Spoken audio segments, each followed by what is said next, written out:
Bom, nosso assunto hoje é Jesus que fala. Mateus nos conta no capítulo 7, versículo 24. Assim, todo aquele que ouve essas minhas palavras e as põe em prática será comparado a um homem sensato. O nosso tema é sensatez. Eu quero começar com uma frase do Lancelin, no livro Cirurgia Moral, no capítulo 49.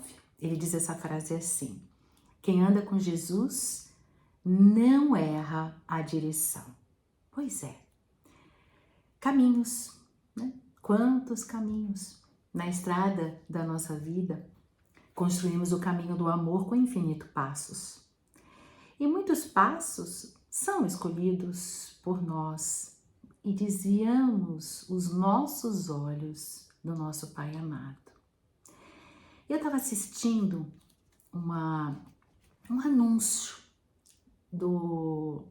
acho que é uma página Brasil Paralelo, eu não sei bem, eu estava assistindo, chegou aí um anúncio, né, para assinar. Mas o interessante é que ele falava sobre a vida do Viktor Frankl. E eu me apeguei a essa história, eu gostei muito. Porque Viktor Frankl é o pai da logoterapia, ou seja, a cura através do sentido. Ele foi um psicólogo, um psiquiatra, ele foi filósofo e foi sobrevivente dos campos de concentração mais letais, dois deles, Auschwitz e Dachau. E foi um dos maiores psiquiatras, conclui que a falta de um sentido bem delineado leva a um dos maiores problemas contemporâneos, o vazio existencial. E ele diz assim, abre aspas, os jovens, eles precisam de ideais e de desafios. E ele vai falando e diz assim, principalmente exemplos. Aí quando ele disse isso, eu pensei, quando a gente é criança, né? A gente tem os pais como heróis, né? Depois de um tempo, a gente começa na adolescência a buscar fora de casa, né? Outros que também pra gente parecem ser heróis. Por isso a importância de saber como que a gente lidar com os jovens, com as crianças que estão às vezes sob a nossa guarda.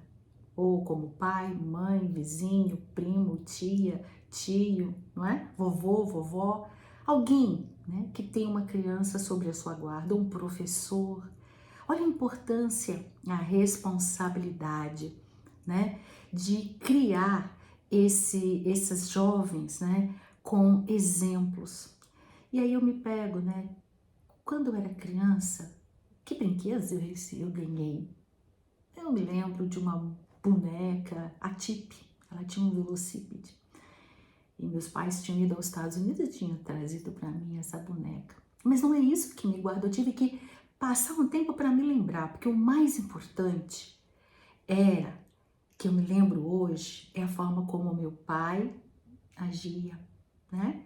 Como ele era honesto, que ele já foi. Como era o desafio na sua vida, a sua importância, o seu trabalho, o seu esforço, a sua dedicação, os evangelhos no lar que ele fazia todo domingo à tarde. E é isso que eu comecei a me lembrar das coisas, da personalidade dele que ficou guardada ali na minha memória, nos meus 60 anos hoje. A minha mãe ainda está viva, então também me lembro de diversas coisas. É essas coisas, gente. É essa situação do nosso dia a dia, das coisas que nós fazemos, que nós guardamos na nossa memória e que fazem toda a diferença em nós no dia a dia da gente. Pois é, o Viktor Frankl teve um livro que foi um best-seller, Em Busca do Sentido. Eu não li esse livro ainda, mas dizem, né, a Biblioteca do Congresso de Washington, que é um dos 10 livros que mudaram o curso da humanidade. E Vitor Franco considera que encontrar um sentido para a vida não é necessário somente nas situações externas que nós temos, mas especialmente no dia a dia da nossa vida. E ele fala que tem 3 sintomas muito importantes de uma doença coletiva. A depressão, que hoje, né, em 2025, 2024, ano passado, né, nós estamos no início de 2025, a depressão é o mal, não é desses últimos anos, mas do nosso século, né? Responsável por muitos suicidas, a agressividade e o vício. Pois é, são os 3 sintomas dessa doença coletiva que ele nomeia como neurose. O vazio existencial vem a cada dia, a cada ano que está passando, né, aumentando numa escala importante. E aí, eles terminam com uma frase nesse anúncio, que eu não sei, gente, se é do Vitor Franco ou se é do rapaz que está fazendo o anúncio lá, que eu assisti e que me pegou. Ele diz assim, abre aspas, eu não sei quem é, tá? Nunca se viu tantas vidas procurando um sentido.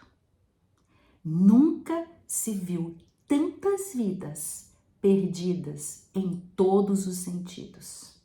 Que coisa, né? Brasil Paralelo.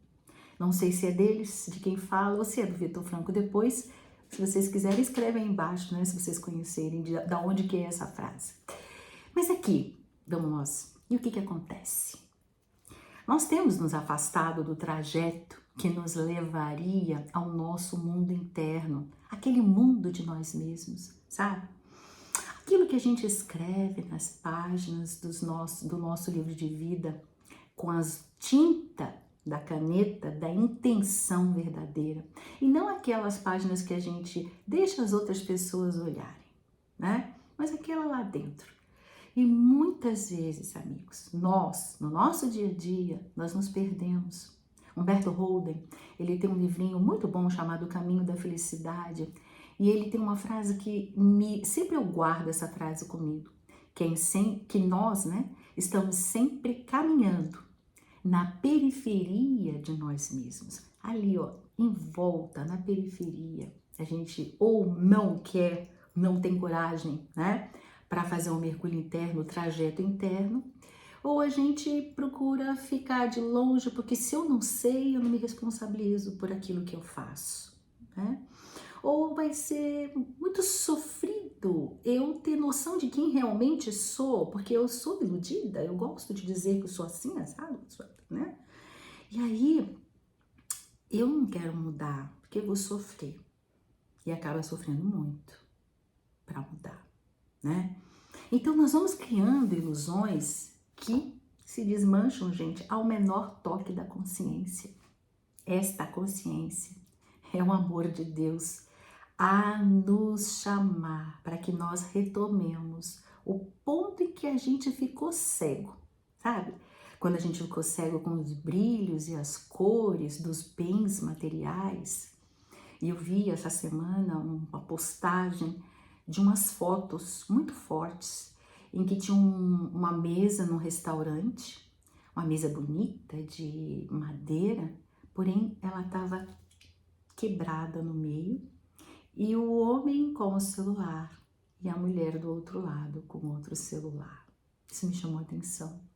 E a outra, né, imagem que me veio também, que eu olhei, era 2 penhascos separados, o homem virado para um lado com o celular, a mulher virada com o outro com o celular, um cordão nas suas cinturas e no meio do penhasco, um bebê enrolado nesses cordões. É forte, né? Pois é, muitas vezes nós ficamos cegos para obter coisas, né, materiais, e deixamos de nos dar. Lembra quando eu falei no início? Deixamos de nos dar, realmente deixar o que é mais importante, aquele que a gente mais ama, os nossos filhos, as pessoas, os nossos pais, as pessoas queridas que estão a nosso caminho e que muitas vezes nós nos perdemos em busca de bens materiais.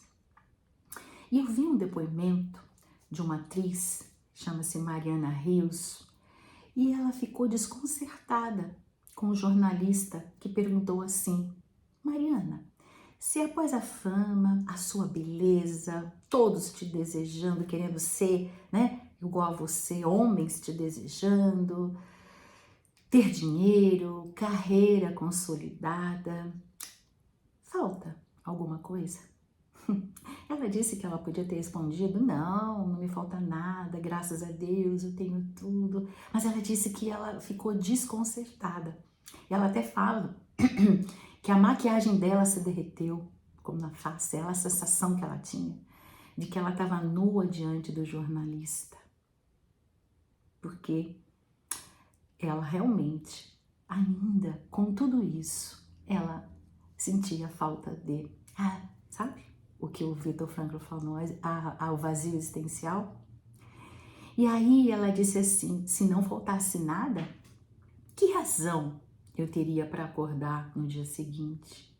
E é justamente aí, gente, ela diz que é na incompletude que está a nossa fortaleza. É aquilo que falta no final do dia, né? É isso que faz você se levantar em busca de. E tudo é uma escolha. Quando nós escolhemos uma coisa, nós temos que abdicar de outra. Ela dá um exemplo lindo, né? Se você quer ser solteiro, você abdica de, né, constituir uma família. Se você quer casar e constituir uma família, você tem que abdicar da vida de solteiro. E assim vai, vários exemplos, né? E ela fala no final, né? No final do dia, é dentro da falta que nós nos reconhecemos. E ela fala, então, nós temos que tomar cuidado de observar o sorriso dos outros, porque às vezes eles estão escondendo um buraco não preenchido pela falta. E aí, todas essas coisas, né, vêm para a gente pensar. Nosso tema de hoje é sensatez. E nós estamos vivendo cada vez mais um tempo muito tumultuado, né, cheio de dualidades e principalmente, gente, cuidado com paradigmas falsos, com teorias extremamente perigosas, né? E falsos profetas. Cuidado, né? Cabendo hoje a nós apenas a tarefa da gente discernir e escolher. Por isso a necessidade da sensatez. E aí a gente, vamos perguntar, né, pra gente aqui na nossa cabeça, como é que tá o teu banco de memórias? Teu disco rígido, sabe? Aqueles programas para a gente acessar no momento da dificuldade. O que será que nós estamos deixando programar as nossas mentes, as mentes dos nossos filhos, né? Horas de filmes, seriados, noticiários. Cuidado, falsos profetas, inteligências que manipulam a fraqueza da humanidade, oferecem caminhos e atalhos perigosos. Porque no início daquele atalho é uma via que até a felicidade se insinua. No início, mas não se apresenta no fim da jornada. Isso é José Carlos de Luca no seu livro Alguém Me Tocou. Muito interessante esse capítulo dele. Mas aqui, como é que nós podemos preencher o nosso vazio existencial? Como que nós vamos buscar um sentido para cada dia da nossa vida, como Viktor Frankl falou no seu livro?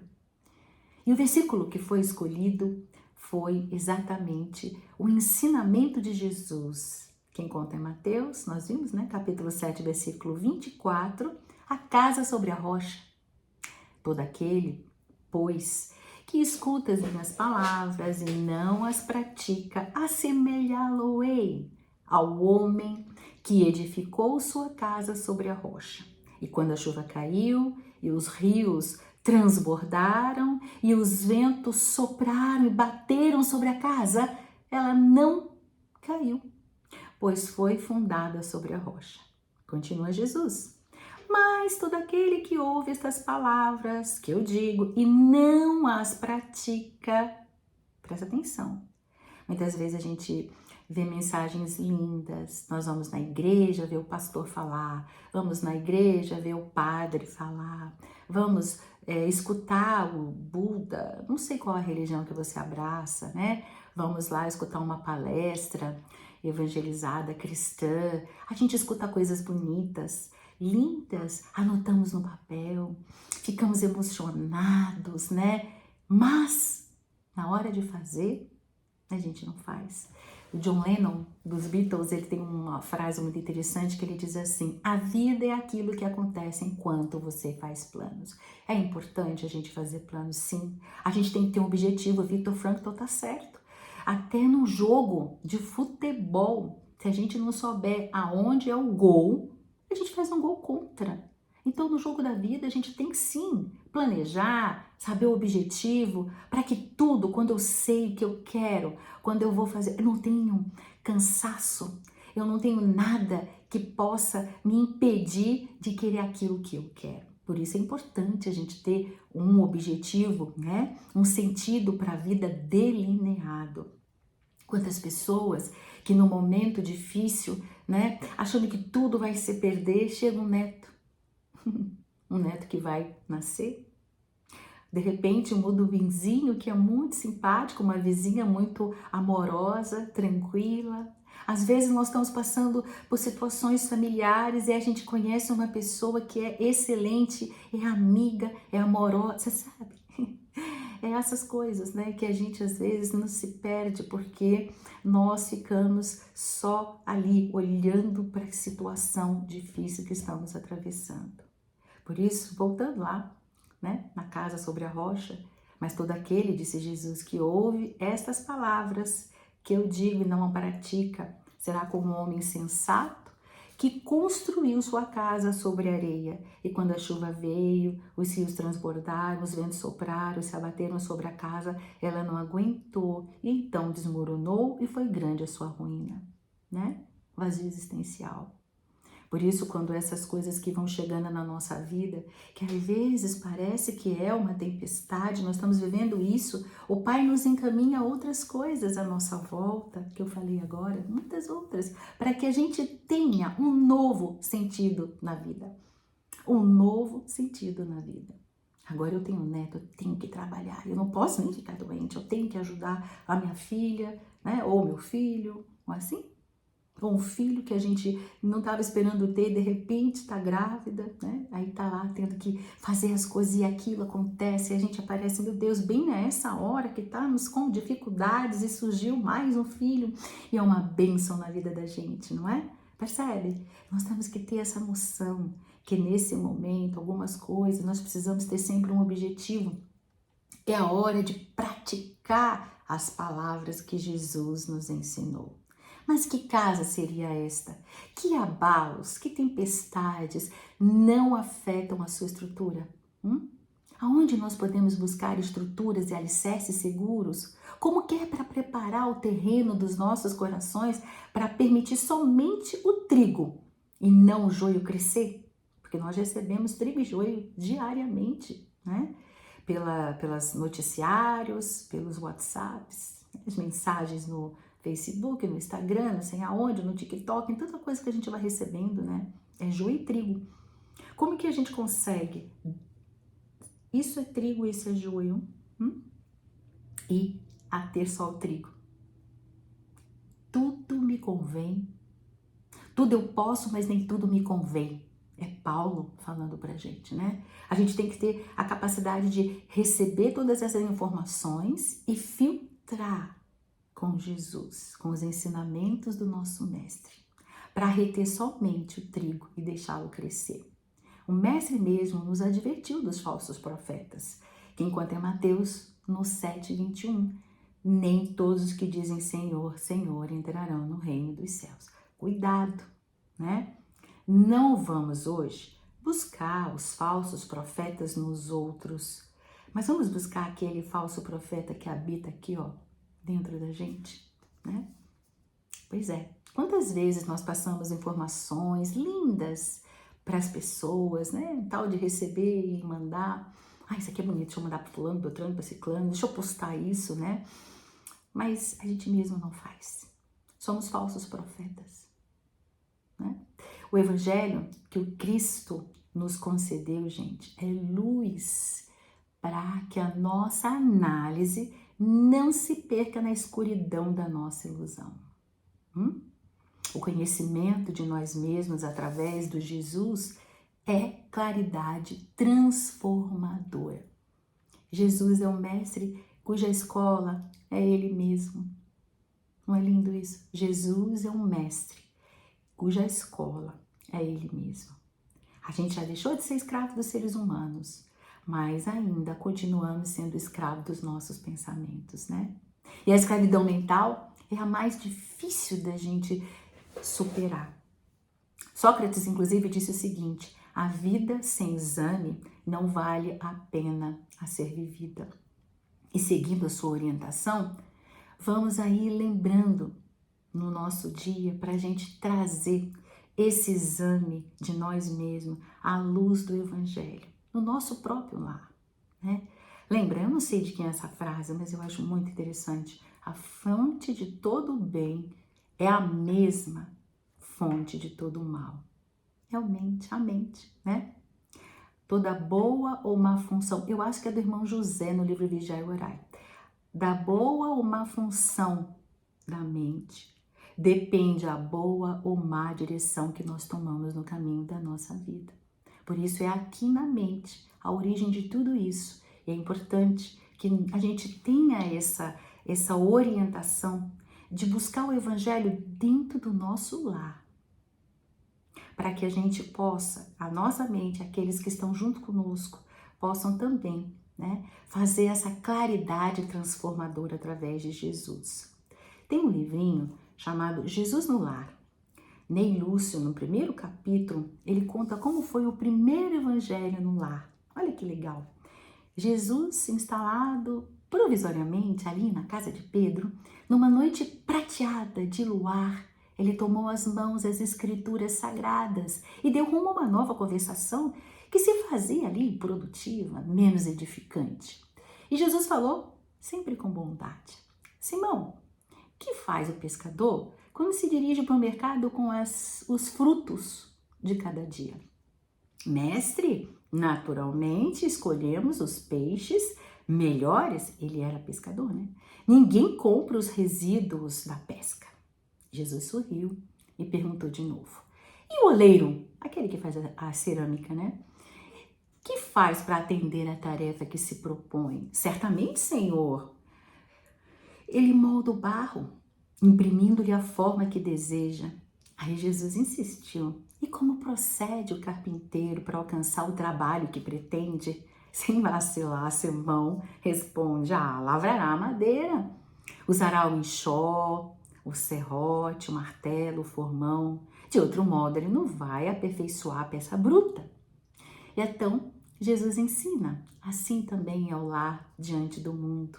O berço doméstico é a primeira escola e é o primeiro templo da alma. A paz do mundo começa sob as telhas que nós acolhemos. Amigos, fazendo uma pausa aqui. O homem vive no seio das criações mentais que dá origem. Todos os pensamentos, sentimentos que nós começamos a ter no dia a dia, com as coisas que vimos, ouvimos, ou que falamos, ou como agimos, né? Forma, digamos assim, uma piscina de gelatina que a gente nem consegue se mover, né? Uma coisa bem densa. E quando a gente tem diferente, bons pensamentos, bons sentimentos, né? Desejando o melhor para as pessoas, o nosso, como ele diz, né?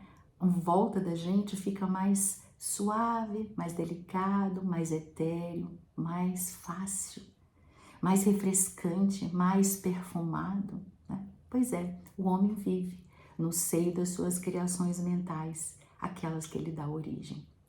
Mas que nunca, gente, nós precisamos fazer as reflexões evangélicas aqui dentro da nossa casa, nas nossas quatro paredes, né? Porque nós precisamos estar prontos para quaisquer acontecimentos. Você pode fazer uma vez por semana. Eu acho que atualmente a gente tem que fazer até uma vez por dia de manhã, sabe?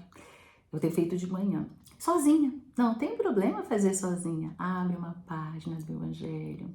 Tem outros livros, né, tão bonitos. É uma página rápida, enquanto toma um café, come um pedacinho de pão, uma frutinha, um iogurte.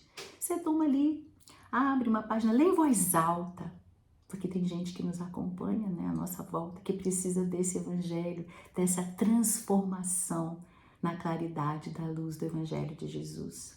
Lemos em voz alta, fazemos as nossas reflexões, o nosso entendimento. Às vezes alguém pode chegar e achar que a gente está ficando maluco, né?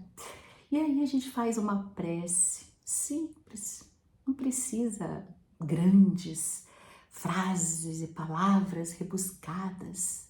Até Gandhi fala, é preferível rezar sem encontrar as palavras do que achar as palavras sem adesão do coração. É simples e pronto. E se você quiser, deixa uns copinhos com água e aí você toma, né, depois no final, essa aguinha que está cheia de amor, né, que foi colocada ali.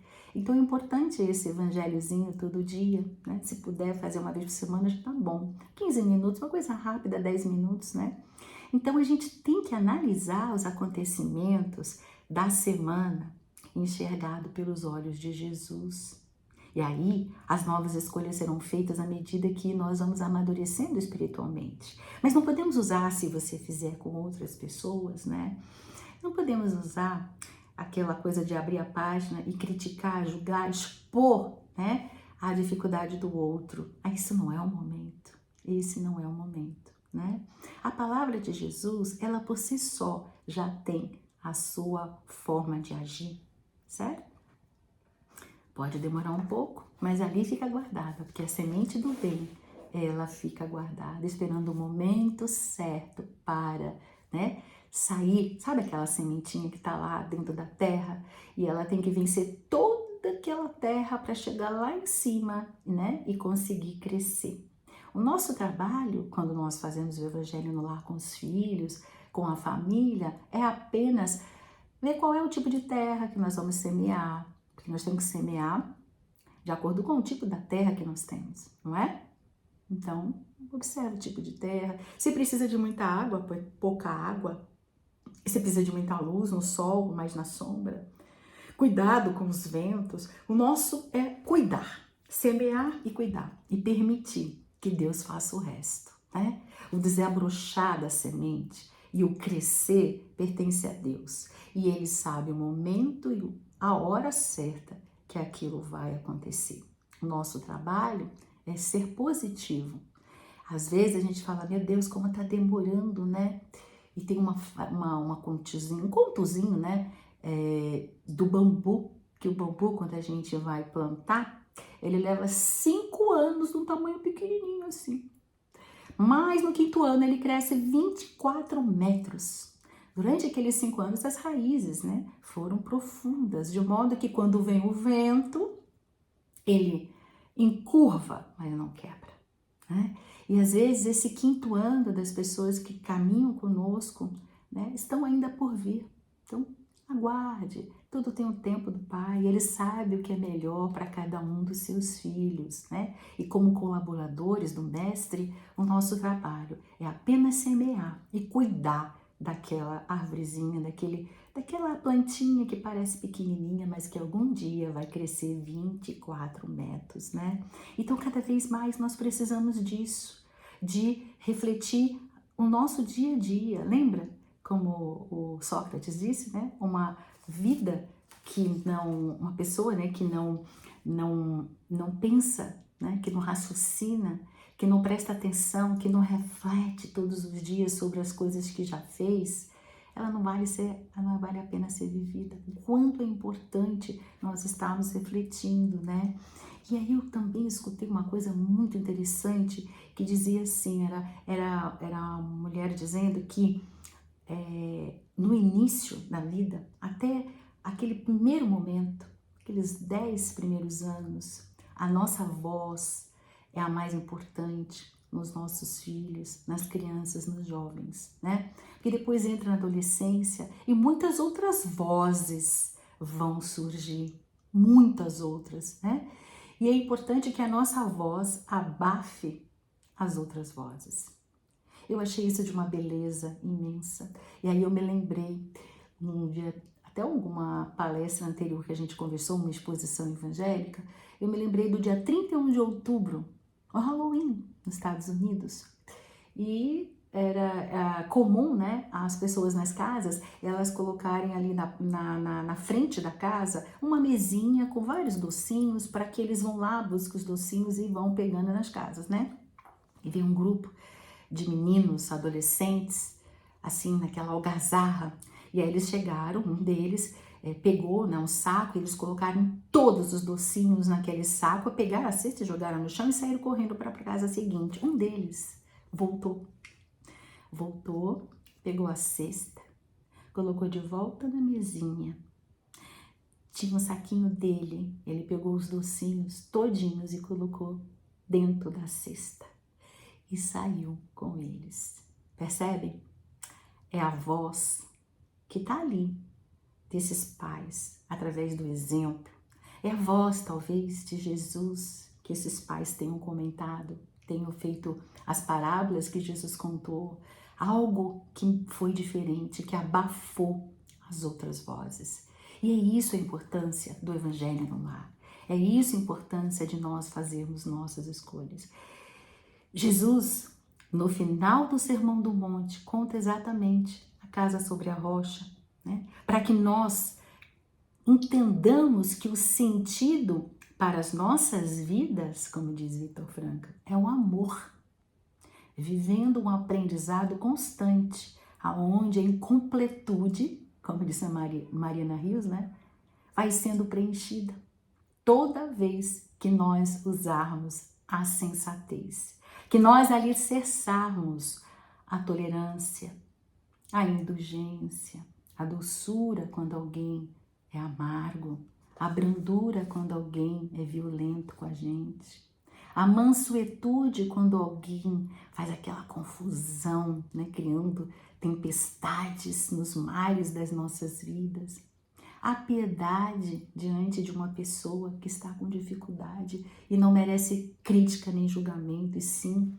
piedade, compaixão, compreensão, dentro do tipo de pensamento, da história de vida do outro, nunca dizendo eu no lugar dele faria diferente. É lógico que faria.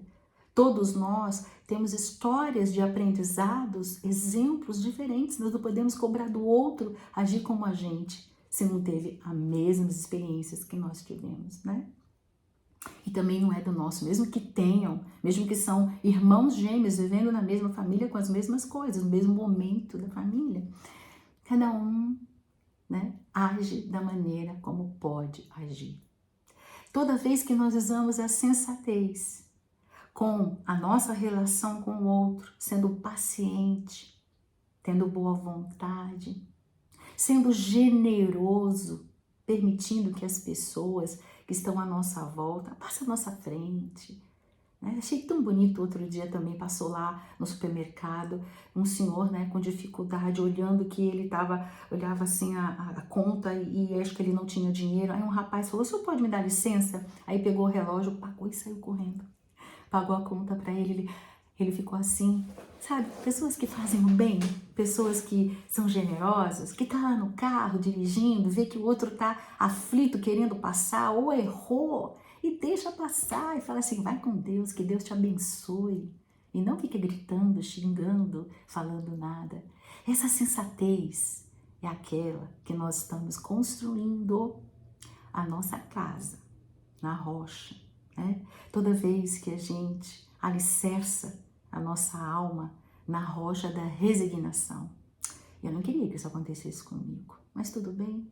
Vou pegar esse limão e transformar numa limonada. Vou aprender com essa situação. Eu vou tirar um positivo dessa situação para que nunca mais eu haja desse jeito e eu fique tocando na mesma tecla, né?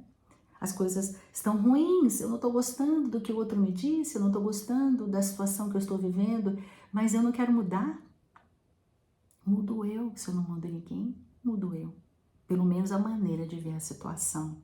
Como eu vou encontrar algo, como eu vou pegar esse obstáculo, transformar num degrau para eu crescer, para eu me superar nessa escalada evolutiva.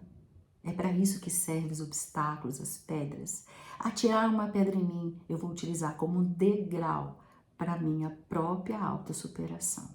Isso é resignação, é resiliência, é compreensão, é entendimento. Quando eu vou ser abnegada com o próximo, né? Quando eu vou deixar de fazer uma coisa para mim e vou fazer pelo outro. Toda vez, gente, que deixamos Jesus nos conduzir pelo amor, quando nós estamos trocando o transitório do agora pelo permanente de sempre, nós estamos estruturando, nós estamos concretizando a nossa felicidade sobre a rocha. Espero que vocês tenham aproveitado, assim como eu aproveitei fazendo esses estudos, e abraços fraternos.